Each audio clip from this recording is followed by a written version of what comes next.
নমস্কার, পাক বিচিত্রায় সকলকে স্বাগত জানিয়ে আমি আজ আপনাদের আরেকটি নতুন রেসিপি করে দেখাবো। ফ্রুট সালাদ বা ফ্রুট চাট। তার জন্য এখানে আমি কিছু ফল নিয়েছি একটি আপেল, একটি সিঙ্গাপুরি কলা, একটি আম, একটি জামরুল, আর নিয়েছি কিছু সাদা আঙ্গুর, আর নিয়েছি লাল আঙ্গুর। আমি সমস্ত ফল ভালো করে ধুয়ে নিয়েছি। এখন সমস্ত ফল কেটে নেব। দেখুন, আমি ফল কেটে নিয়েছি। আমি ছোট ছোট পিস করে কেটে নিয়েছি।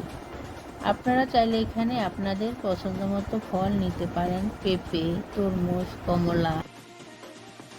এখানে একটি পাত্র নিয়েছি। এখন এক এক করে কেটে রাখা ফলগুলো দিয়ে দিচ্ছি। আম, আপেল, কলা, জামরুল, আঙ্গুর। এই রেসিপিটি ছোট থেকে বড় সকলেই খেতে পারেন। ফল স্বাস্থ্যের জন্য খুবই উপকারী।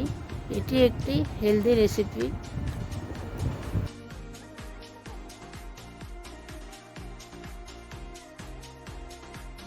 দিচ্ছি 1 টেবিল চামচ মধু, দিচ্ছি চা চামচের হাফ চামচ পাতিলেবুর রস, দিচ্ছি অল্প পরিমাণে চাট মশলা।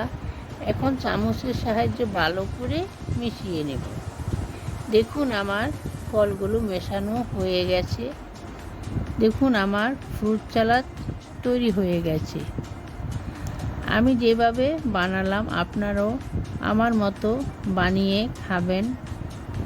রেসিপিটি করতে বেশি সময় লাগে না। এভাবে বানিয়ে অতিথি আপ্যায়নও করতে পারেন। রেসিপিটি আপনারা যে কোনো মৌসুমে করতে পারেন, কিন্তু ফলের পরিবর্তন হবে। আমার ভিডিওটি দেখবেন। ভিডিওটি কেমন হলো কমেন্ট বক্সে অবশ্যই কমেন্ট করে জানাবেন। আমার চ্যানেলটি সাবস্ক্রাইব করবেন, পাশে থাকবেন। ধন্যবাদ।